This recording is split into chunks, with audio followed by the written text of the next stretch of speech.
All right, welcome everyone to our info webinar. My name is Hannah Jones. I'm our Assistant Chief in our Planning and Programming Division at Nebraska Game and Parks. We are thrilled that you all are here today to hear more about our two grant programs that we administer.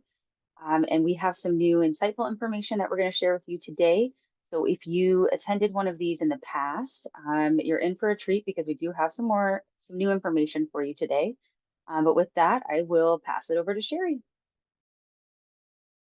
Hi, Sherry Sorensen, Recreation Grants Administrator, and I work with the Land and Water Conservation Fund. Hi, my name is Erin Johnson. I am a recreation, planner with Game and Parks. I am working behind the scenes to help with any questions and things that anyone may have throughout. You should have an opportunity once we hit the question and answer period to be able to enter questions with the Q&A button. And we will get to those throughout the entire presentation.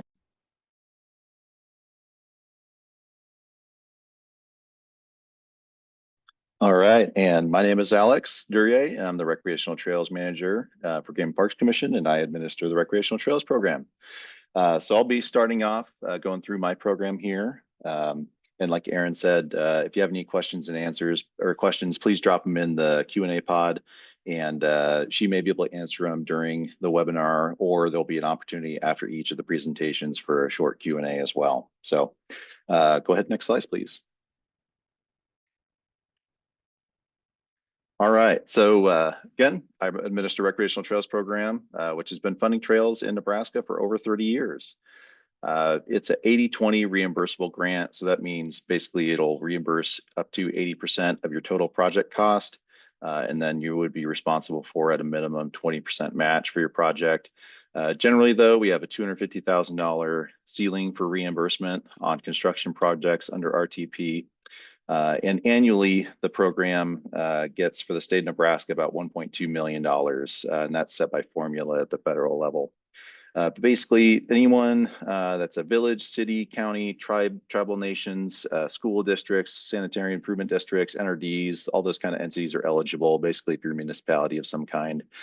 If you have a question about eligibility, just don't hesitate to reach out. We can look at your structure and everything. But and essentially a big thing to know for non-motorized projects, you need to have a maintenance clause for 25 years. And then for motorized projects, it's going to be 10 years. But the big announcement this year is, again, we're accepting applications for trail maintenance equipment, which I'll get into more detail on later on. So the Recreational Trails Program, this is kind of a national level view. Basically, it's paid for by off-highway vehicle fuel tax. Basically, all that goes into the Highway Trust Fund, and then it's divvied out to each state. About $84 million nationally is what the program is funded at. Again, state level is about 1.2 million. I will note that RTP, we divvied up between motorized, non-motorized, and diversified trail uses. Basically 30% has to go to motorized, 40% has to go to diversified, which is kind of motorized and or non-motorized. And then 30% has to go to non-motorized trail projects. And generally in Nebraska, most of the applications are for non-motorized projects, and we have about 850-ish thousand each year to dish out basically for approved projects. But you know, it's a cool program, really flexible, which I'll get into here in a second as well. But you know, and RTP funds can basically be used for design, new construction, education projects, and land acquisitions actually as well. But I'll get into more of that later. So next slide, please. Okay, so for that 20% match, the best thing to have generally is cash. You can also have donations. In-kind is eligible as well, although I always throw a caveat on there. You got to have pretty good tracking for in-kind to be eligible. But you know, and then there's also other opportunities out there. You know, a lot of NRDs will offer to cost share on the matching side of your trail project. Not all of them do it, but some do. Good to reach out to them and make that connection just to find out. But also, you know, there's local county level tourism grants through the Visitor Improvement Fund. Each county is a little bit different, but you can check with them and see if there might be eligibility there as well. Let's see here. Yeah. So RTP is a competitive grant program. We basically get about 10 to 15 applications per year, sometimes a lot more, sometimes a little bit less. It just really depends on the year. But unfortunately, it is competitive again. We only have so much money to give out, and we only select about 3 to 5 projects every year, depending on how much money we exactly have at the time. So next slide. All right, I do want to talk about a grant cycle, just to give you an approximate timeline so that, you know, if you're applying, you can make plans kind of when to expect a finished trail project if you're approved. So year one, 2025, this, for example, if you were applying this year, May through September would be your application cycle. Notice of award would be in January of 2026. That's when we make announcements to the selected applicants. March of 2026 would be when we do your grant training and sign project agreements and whatnot. And then I would basically give you notice to proceed to design. You would go through and do your design work and do your NEPA, which is National Environmental Policy Act. And that's kind of the big environmental review document that every federally funded project has to do.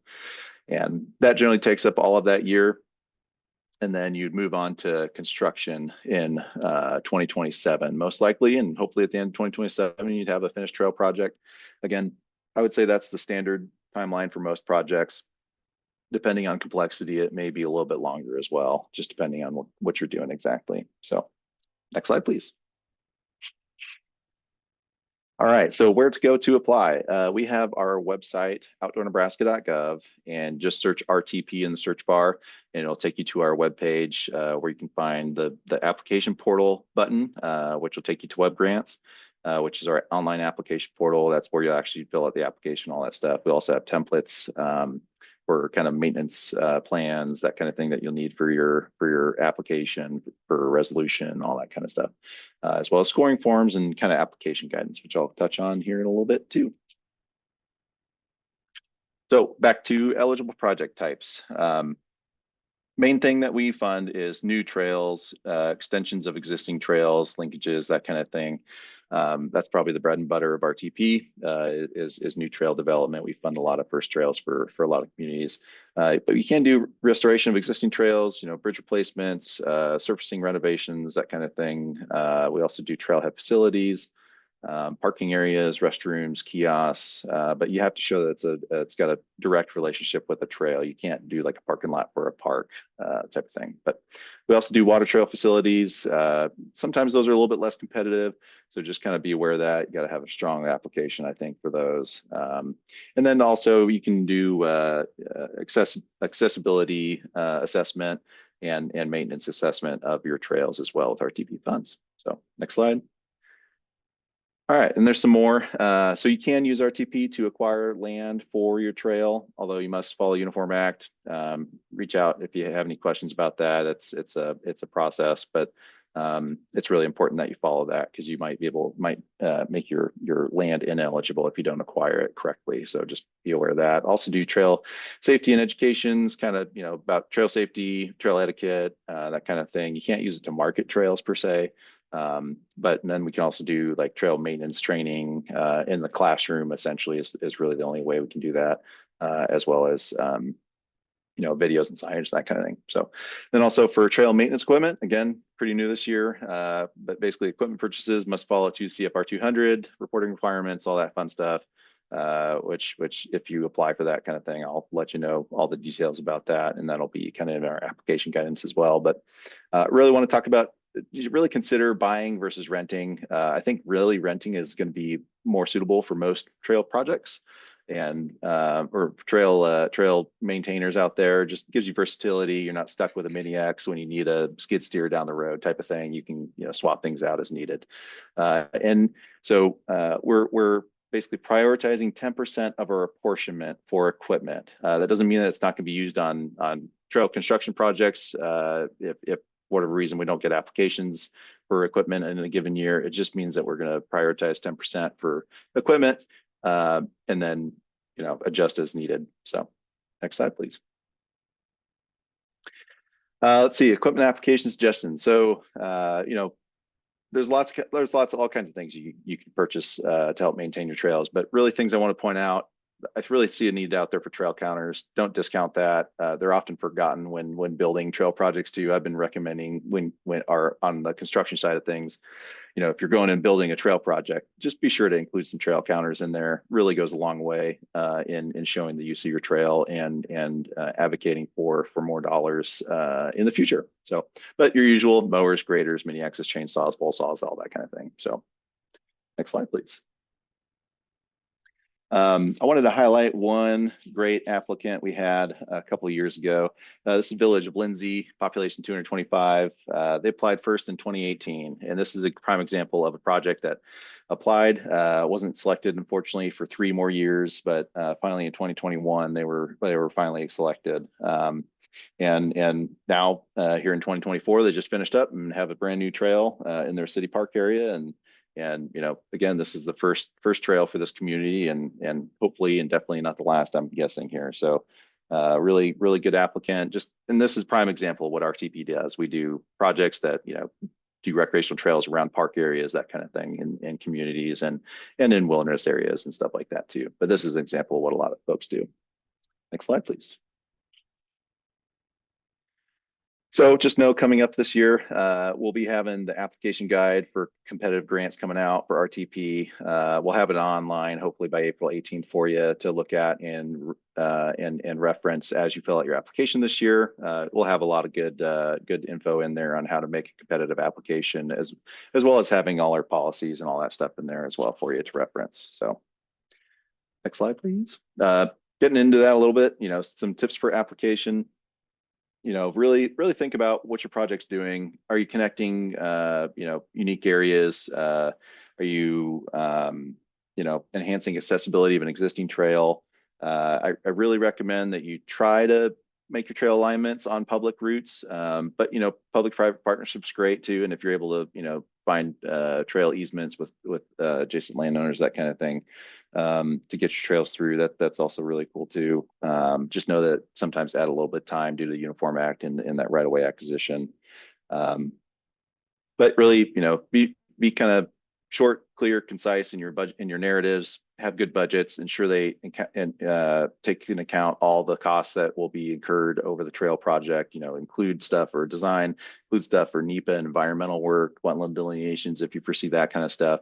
That showing a complete budget really is important, and all that for having a good application. So, and really for like equipment applications, you got to tie the equipment to a justified use. You can't just apply for just equipment, because you got to have maybe some trail projects in mind with items and maintenance needs that you have identified, and showcase that in your equipment. Always have your financial commitments in place. And then last thing, Build America, Buy America Act. If you are applying and have a grant award higher than $500,000, it's really rare, but know that you would have to adhere to that if you have a grant award above $500,000 for construction materials. So next slide, please. All right. Well, I guess that's pretty much it I have for RTP. Again, my name is Alex Duryea. Here's my contact info. And if you have more questions, don't hesitate to reach out. And you can always find us at outdoornebraska.gov and search RTP.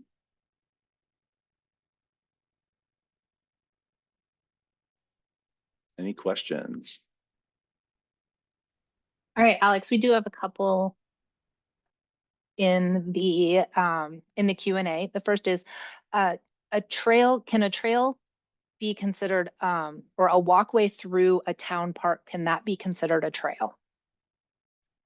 Yes, generally. I will say be careful if your trail is adjacent to roadways, especially if it's following a road right away, because it can be portrayed as a sidewalk, or it can be construed as a sidewalk, and actually in RTP guidance we can't fund sidewalks. So be careful with it. You just got to have the right justification, and you can kind of minimize that perception with your trail layout sometimes if you keep things away from roadways a little bit and kind of wind through trees and whatnot. So but yeah, that sounds like an eligible project. All right, another question for you, Alex. Does RTP cover studies, such as a study for routing a trail?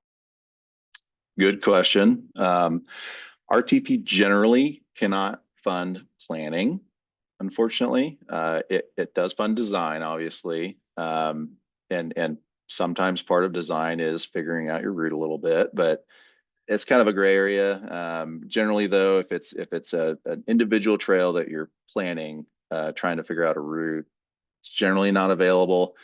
That kind of changes when it comes to like regional or statewide trail plans. But no, there are some national efforts to amend that in the RTP CFR to include planning, but that hasn't passed or gone through or anything like that yet. So, but I would say generally no for planning. All right, looks like we just have one more question. Is the equipment grant deadline the same as the regular deadline? Great question. And yes, yeah, it'll be due in September there, or excuse me, August. And we'll if you have any questions or need additional guidance on applying through that, because we'll have a kind of separate application available for that, and it's a lot shorter and sweeter. So It looks like that's all the RTP questions we have at this time. all right, thank you. On to Sherry. So before starting with Land and Water, I just wanted to give a shout out to one of Alex's program, Cowboy Trail. That's celebrating 30 years. So there's events throughout the summer. All of us will be participating in the September 5th event in Valentine. So check out that calendar. If you're just joining us, I'm Sherry Sorensen, Recreation Grants Administrator, and I mainly work with Land and Water Conservation Funds. Land and Water has been funding outdoor recreation for 60 years. And outdoor recreation is a wide variety of projects, from playgrounds, swimming pools, splash pads, to adding in things that complement a park, such as restrooms, ADA parking, can include ball fields, sports courts, can also include trails. So a lot of options out there. And it can be either an acquisition where your grant is purchasing the land, or it can be just development on that land, or it could be a combo of acquisition and development. And as Alex referenced, when you purchase with federal dollars, it is a little dicier, takes a little more work. So if you're looking at avenue, be sure to reach out to us. So Nebraska receives $3.2 million annually in terms of our apportionment. By statute, we're required to split that. 40% goes to Game and Parks for state parks, and 60% is for local competitive grants. So villages, cities, counties, NRDs, power districts, tribes, political subdivisions can apply. The one that we are not accepting applications from at this time are schools, just simply because of the redistricting that has occurred with the schools that is causing a problem with the perpetuity clause. So the perpetuity clause, I just want to make you aware of that, requires that whatever land you are developing or purchasing has to stay in outdoor recreation forever. So that's the goal of the Land and Water Conservation Fund, is to preserve green spaces for generations to come. So there are some ways, if you are a city that has to develop in that particular area, you can do a conversion process. That's a little lengthier. You have to do it at your cost, those type of things. So for you, it's probably easier to stay away from doing conversions, but know that there is that perpetuity clause, and that's why we've at this time are not accepting from schools, just because of what is occurring with that. It is a reimbursable grant. So that means the project sponsor is carrying the cost of the project until the end, and then reimbursed. I'm going to have you back up one there. It is also a 50-50 grant. So that means Land and Water can provide up to 50% of that. Now, if you want to go on to the next slide.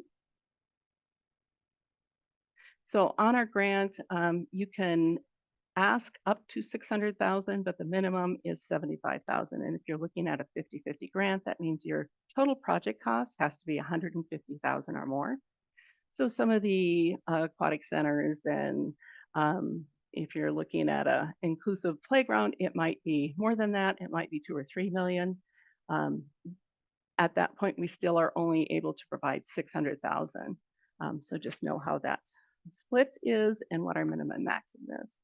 In terms of the match that you provide, as always, cash, whether you're looking at a Park and Recs line or whether you have a special account for projects such as this, you can work with bonds on it.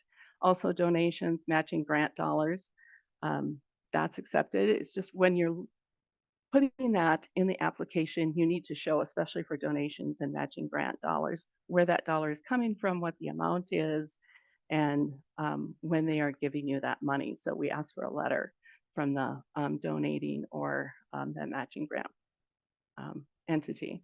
One thing that I encourage you to take a look at for land and water is the in-kind labor and equipment. It can be a couple of different things. It could be Park and Rec staff that is actually, maybe they're taking down a playground that you're replacing, tracking those hours. And we can work with you if that's something that you show in your budget. It has to show up in your budget. But if you need equipment, if you're clearing that ground for a playground, all of those things can be covered if you show that in your application. In terms of the number of applications, 15 to 25, that varies each year.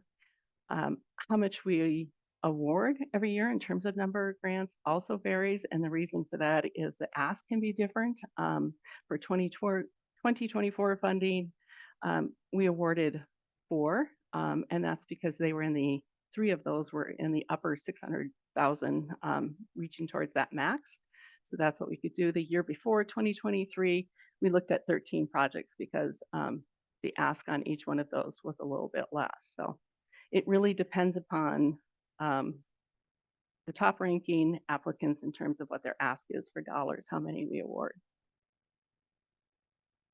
Looking at the grant cycle, I will say it's 4 years from now until the end of the grant period, because this first year is a process of you applying.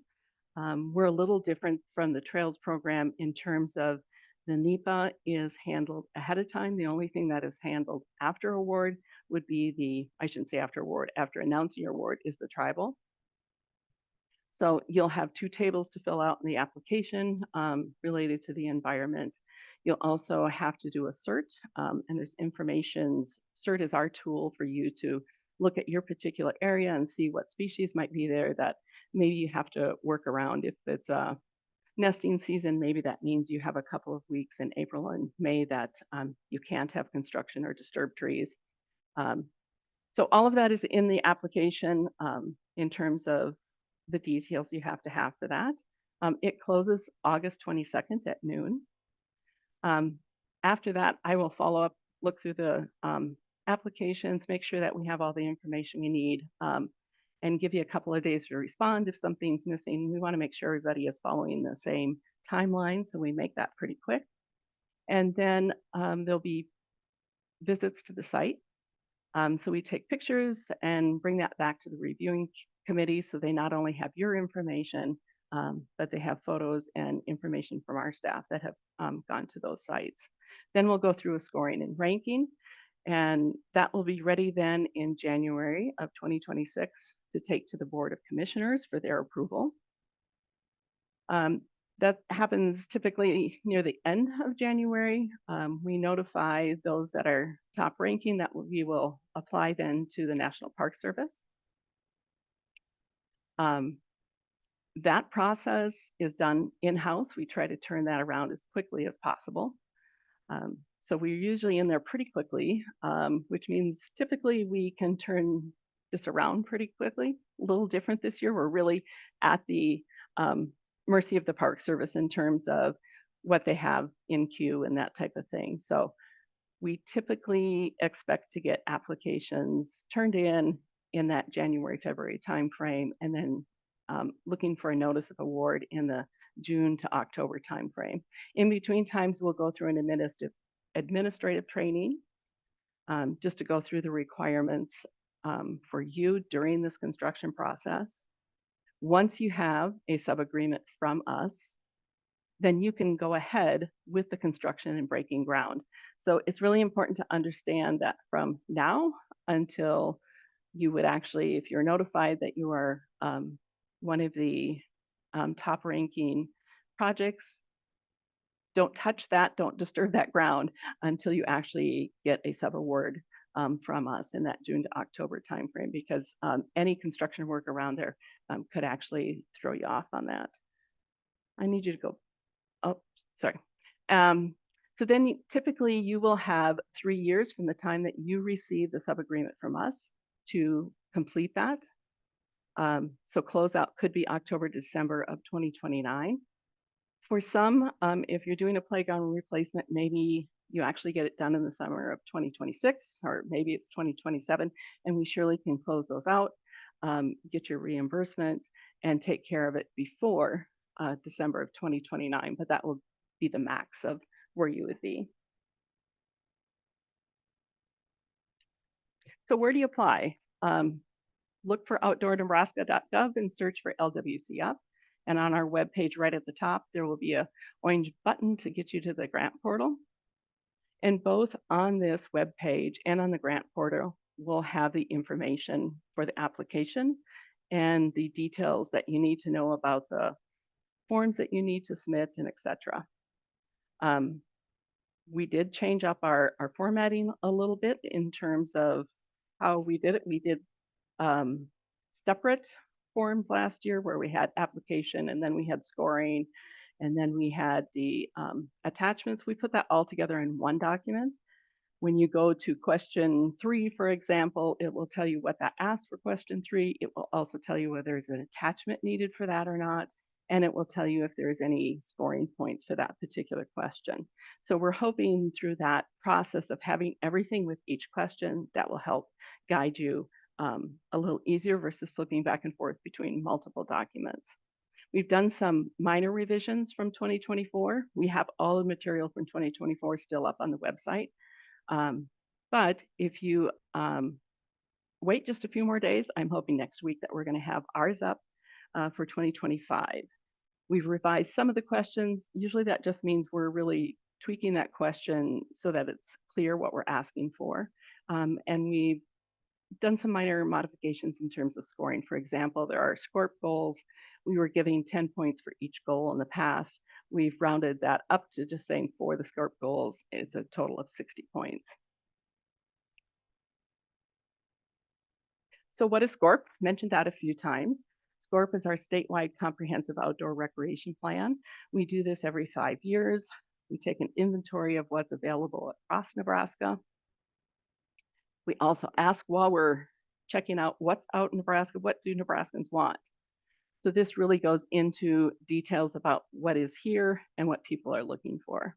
So on chapter 5, starting on page 70, that really outlines the goals for SCORP in terms of what we're looking for outdoor recreation. You can find this document on the webpage. It will also be in the grant portal. So you can download it or you can just read it online as a PDF. In that SCORP document, we have the land and water priority projects. So these 9 areas or outdoor recreation activities are what was rated by number 1, what we're looking for. So that's on page 99.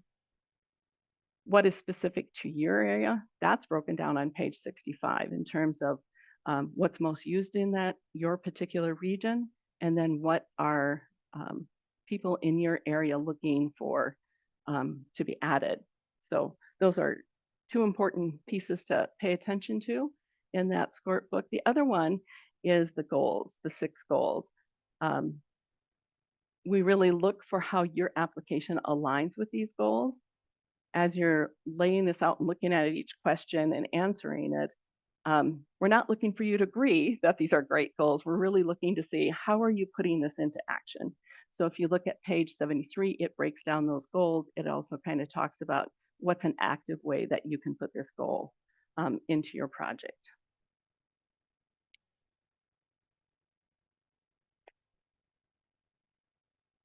Another area is the wetlands section, chapter 3. It goes through a lot of details about water in general, the need for water, etc., how we can really contribute to clean water in our area. But then they also give some of the options in terms of what you can do with a wetland area for an outdoor recreation. So it can be as simple as providing area for photography. It could be providing classroom area. It could be interpretive signs. It could be boardwalks around there. It also could be some sports such as trapping and hunting. So a lot of opportunity there. And on the next slide, one to point out a project that was done in South Sioux City. This is at Crystal Cove, and they refurbished, I don't know if that's quite restored the lake. And then as part of the land and water part of the project, they built this observation blind. And that's right across from the restroom. That was part of this project. And then on another section in a pier, they have underwater cameras. So those are ways to enjoy the outdoors, have families be involved in the outdoors and have appreciation for outdoors. Easily aligns with many of the SCORP goals. So as some tips, be really creative and purposeful in your design. Sometimes it is really small things that you can add that are thoughtful and help all of those in your area enjoy your particular trail. If you're looking at a trail around a lake and you've got a bench that is 6 feet off, are you bringing just 10 feet of concrete so whoever is there with a stroller or with a walker or whatever can also get to that point and take a rest. So there's really small things that you can do that really improve your project and make it competitive. Another tip is really to be descriptive. Are you connecting the dots for us? We take a thorough review of your application. That doesn't mean that it isn't good to remind us of how those things connect. So you might want to ask a community member to review. If they're not in the thick of things, they can review it and say, well, I wasn't sure what you were doing here. So just make sure that you're connecting those dots for us so that we're not missing anything. Having a detailed budget is important enough that I'm going to hold a webinar in June for this. It's important if you run into a cost overrun in one particular area, we need justification to show why we could be asking for more money. And that's possible if we have funds available to handle those cost overruns. It's also important to getting reimbursed if you send in an invoice for interpretive signs and that was never included in your budget before. I can't authorize for it to be paid. So it's really important to cover all of those details in that budget. The other piece that we really think is important is documenting that public involvement. So you maybe are very involved in terms of getting your surveys out, but if you don't share back with us, we sent out a survey to 300 people and we got 175 responses, or we did this in terms of a fundraiser and we had 125 businesses that were, involved with this. We don't know that automatically, so you need to point that out to us and really document that public involvement. You're building this for the public, so it's really important that you're getting feedback from them. I already mentioned aligning with SCORP and doing that through action. That's really important. Submitting Section 106, that's through the Nebraska State Historical Society. You have to send in a form to them of your area that you're doing construction at. They look at it and review it for any historical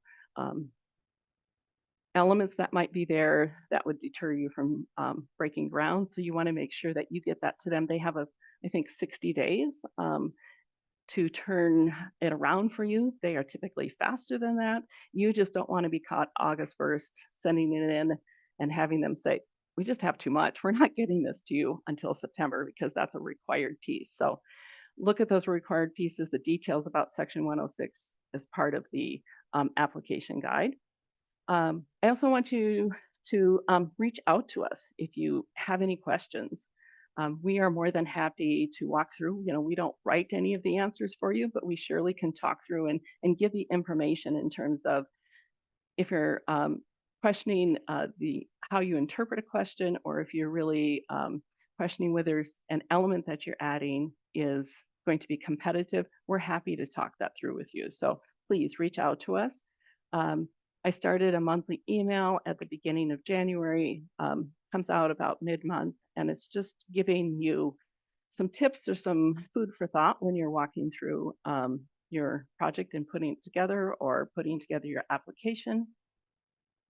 And one of the things that I went through before was that piece about the public involvement. So look at that. If you weren't part of that email list, feel free to reach out to me and I can forward that to you.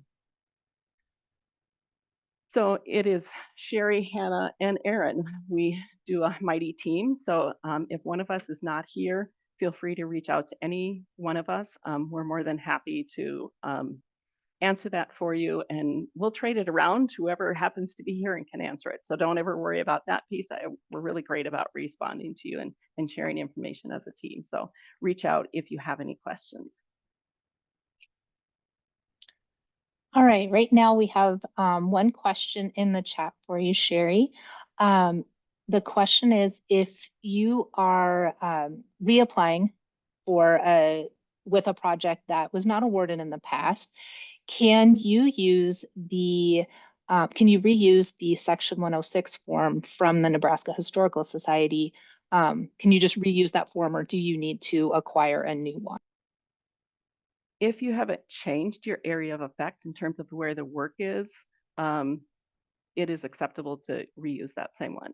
So once you've had it looked at or reviewed, then it's acceptable. I noticed Alex talked a little bit about BABA. BABA still exists for us as well, but we're at the $250,000 threshold. So any project over $250,000 has to be BABA compliant. There are some small waivers.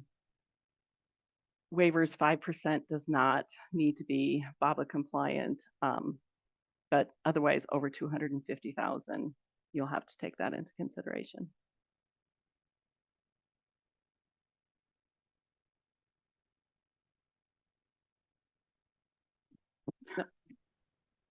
Okay, we have one other question. Actually, we have a couple. The area we are planning to apply to, for a project to apply for a grant, can we clear the trees now, or do we need to wait? So rule-wise, you would leave the trees there, not touch that project until you are through the approval process, because that cert is important, that we are actually dealing with the area. I mean, it's there to protect the species.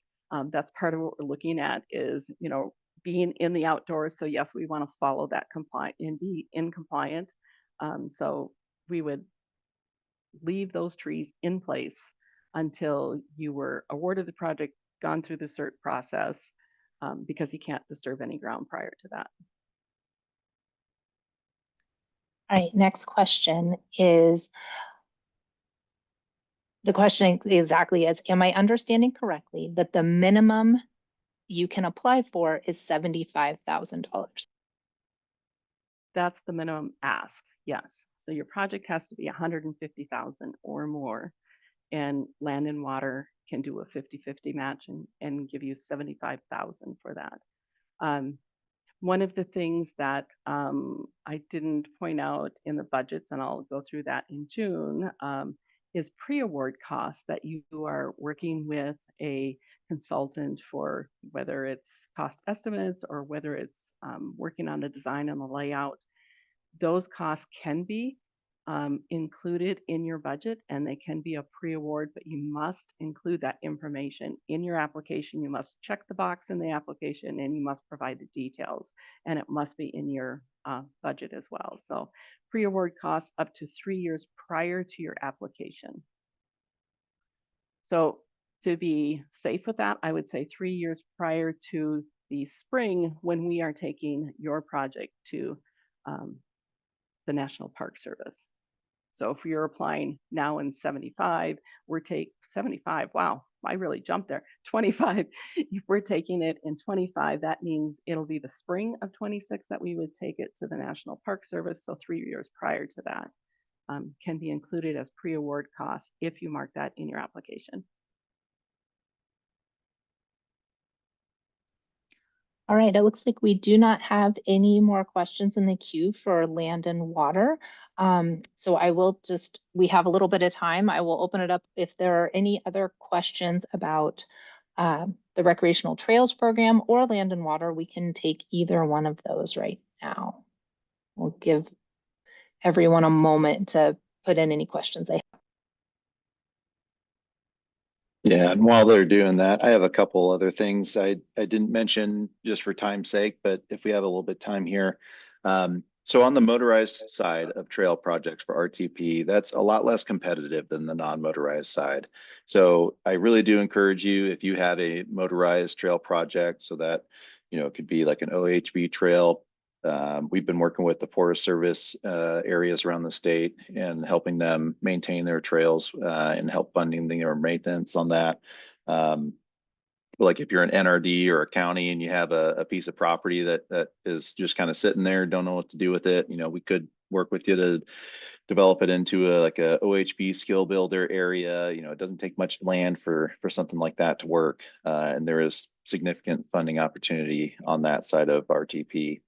The other thing I didn't quite mention, during the application process in November, you will have an opportunity to present to the scoring committee, the people that actually score and rank your projects. And it's generally via Zoom, a virtual meeting, but you'll have an opportunity to actually share your project and speak about it with the selection committee and make any minor, you know, adjustments or clarifications that could be needed.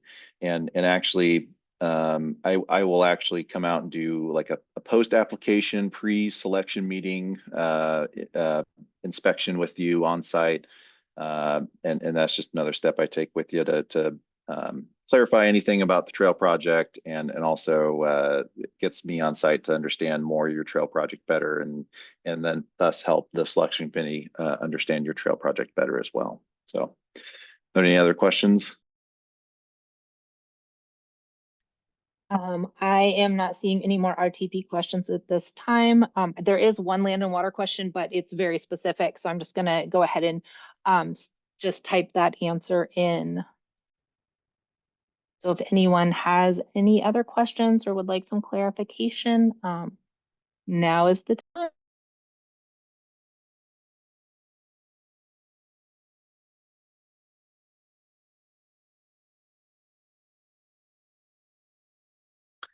I guess I'll take this opportunity again to add some more info on RTP here. So like I said, I don't know if I mentioned nonprofits. We don't generally allow them to apply for construction projects for RTP, but we certainly welcome them to apply as a co-sponsor with any eligible applicant, whether it be a city, county, NRD.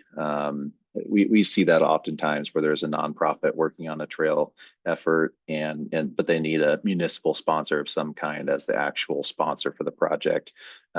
So if it, you know, just reach out if you have any questions about how that relationship kind of works throughout the life cycle of an RTP project. But I've seen that work very successfully in the past. So. All right, well, it looks like no one else has any questions at this time, so we will probably be able to wrap up a little early.